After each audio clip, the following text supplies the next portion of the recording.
দাদা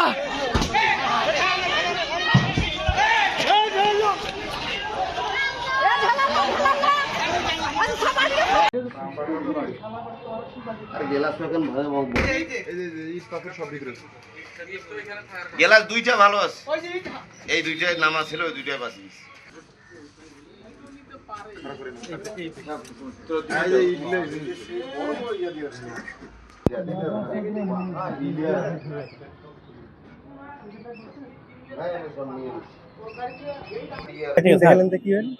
চেয়ারম্যানের আহ্বানে আমি সেখানে গিয়েছিলাম। তিনি জানিয়েছেন যে এখানে অবৈধভাবে পাথর বালু উত্তোলন করা হয়, তো আজকে আমরা স্থানীয় জনগণ মিলে এটাতে একটা অভিযানে যাব, আপনারা ওইটা আসবেন। তো আমি গেছিলাম, ওরা অভিযান পরিচালনা করছিল, আমি কাজ করছিলাম। তো হঠাৎ আতর্কিত হামলা চালায় প্রতিপক্ষের লোকেরা। তো আমরা যখন চলে আসছিলাম, পিছন থেকে ধাওয়া করে আমাদের উপরও আক্রমণ করা হয়, আমার মোবাইল ক্যামেরা ছিনিয়ে নেয়। এই তো অবস্থা। কিছুদিন থেকেই শুনতে পাচ্ছিলাম যে এই তিস্তা নদীতে বোমা মেশিন দিয়ে অবৈধভাবে পাথর উত্তোলন করা হচ্ছে। এই পাথর উত্তোলনকে কেন্দ্র করে বিভিন্ন ধরনের গ্রুপিং তৈরি হয়ে গেছে। বিভিন্ন স্থানীয় যে লোকজন আছে তাদের মধ্যে বিভিন্ন গ্রুপিং হয়ে গেছে।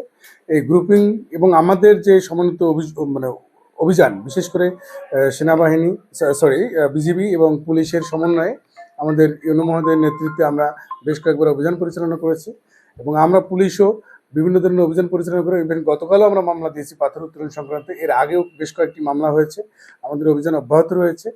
এমত অবস্থায় স্থানীয় চেয়ারম্যান, টেপাখড়ি বাড়ির চেয়ারম্যান শাহিন সাহেব, উনি তার নিজ উদ্যোগে ওখানে বোমা মেশিন দিয়ে যারা পাথর উত্তোলন করতেছিলেন তার লোকজন, স্থানীয় চৌকিদার, যতটুকু আমরা জানতে পেরেছি, যেহেতু আমার সঙ্গে এ ব্যাপারে কথা বলেননি বা কথা হয়নি, তো ওনারা বাধা দিতে গেছেন এবং বোমা মেশিনগুলো উত্তোলন করার জন্য উদ্যোগ নিয়েছেন।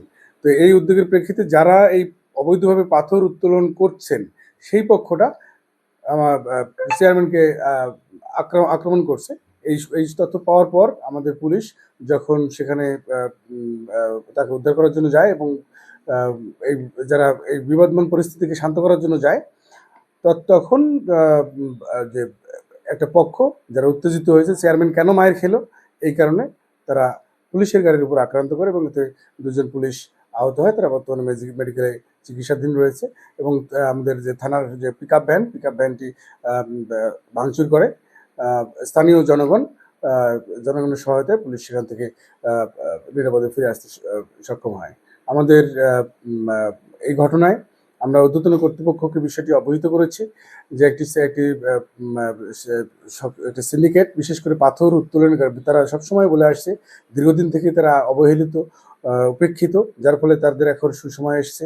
হয়তো তাদের সঙ্গে ভর করে অন্যান্য যে সুবিধাভোগী যে চক্র, এই চক্রগুলো এই নদীতে অবৈধভাবে পাথর উত্তোলন করে এগুলো পরিবেশের ভারসাম্যপূর্ণ পরিবেশের যে একটা প্রাকৃতিক পরিবেশের যে ভারসাম্যপূর্ণ অবস্থা, এটাকে বিনষ্ট করার কাজে তাদেরকে নিয়োজিত করছে। আমাদের পুলিশের পক্ষ থেকে আমরা বারবার বলে আসছি, ইভেন এমপি মহোদয়কে, ইউনো মহোদয়কে সহ আমরা সবাইকেই বলছি, ইভেন চেয়ারম্যান, আমাদের যে মাসিক মিটিং বা আইনশৃঙ্খলা মিটিংগুলো আছে এগুলোতে আমরা সব বারবার বলে আসছি যে একটু সমন্বিত উদ্যোগ ছাড়া এটা খুব একটা সুফল বয়ে আনবে না। তো আমরা চাই যে এই সুফল যাতে বয়ে আসে এবং আমরা এই প্রত্যেকটা স্টেক হোল্ডার্স যাতে তাদের একত্রিতভাবে কাজ করতে পারে, এটা যাতে হয়, এই কারণে আমাদের ইউনো মহোদয় উদ্যোগ নিয়েছেন যে আমরা হয়তো এর দ্রুতই সমন্বিত অপারেশনে চলে যাব। আমাদের এখন আপনাদের সর্বশেষ কি অবস্থা, আপনার পদক্ষেপ এই ঘটনার মানে ইয়াতে কোনো পদক্ষেপ আছে নাকি এখন এই মুহূর্তে? যে আমরা বের হচ্ছি, আপনারা দেখছেন যে আমাদের গাড়ি সব রেডি আছে, আপনাদের সাথে কথা বলেই আমরা বের হয়ে যাব। আপনাদের জন্য একটু ডিলে হলো, অথচ এতক্ষণ আমরা চলে যেতাম, বাট একটু ডিলে হলো যে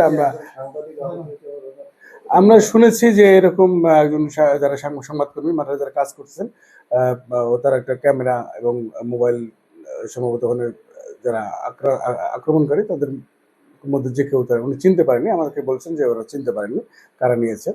তো এই ধরনের একটা ঘটনা শুনছি আর কি। ধন্যবাদ।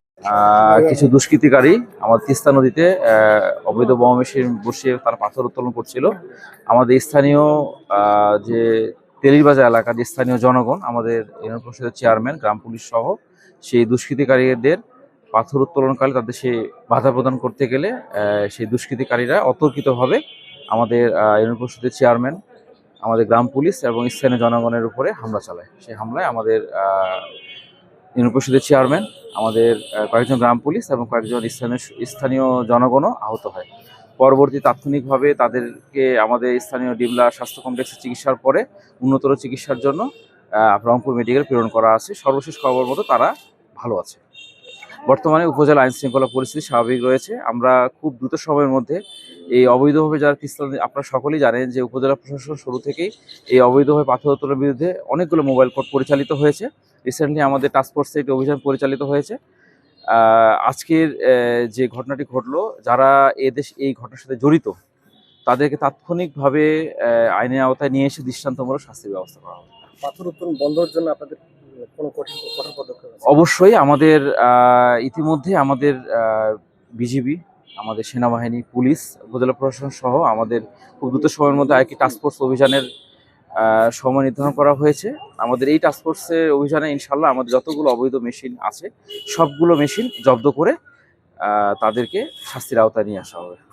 আরেকটা বিষয় স্যার, যেখানে পাথর উত্তোলন করা হচ্ছে সেখানে বিজলি ক্যাম্প আছে পাশেই। জি, ক্যাম্প এলাকায়, সীমান্ত এলাকায় স্যার এরকম একটা অপরাধমূলক কর্মকাণ্ড হচ্ছে। ক্যাম্পের পাশে ক্যাম্পের লাগোয়া আমরা এই বিষয়টি শুরু থেকে আমরা আমাদের বিজিবিকে অবহিত করে আসছি, কারণ সীমান্ত প্রহরার দায়িত্ব একমাত্র আমাদের বিজিবির।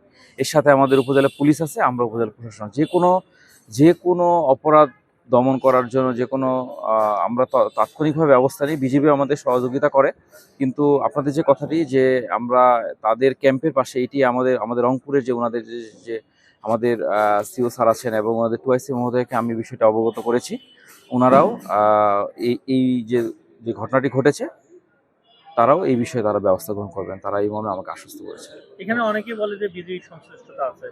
আসলে এই বিষয়ে আমার সঠিক জানা নেই। আমার এতটুকু বিশ্বাস যে আমাদের এই অপরাধের সাথে আমাদের প্রশাসন, পুলিশ, বিজিবি যদি কেউ এর সাথে জড়িত থাকে আমরা তাদের বিরুদ্ধেও দৃষ্টান্তমূলক শাস্তির ব্যবস্থা করব।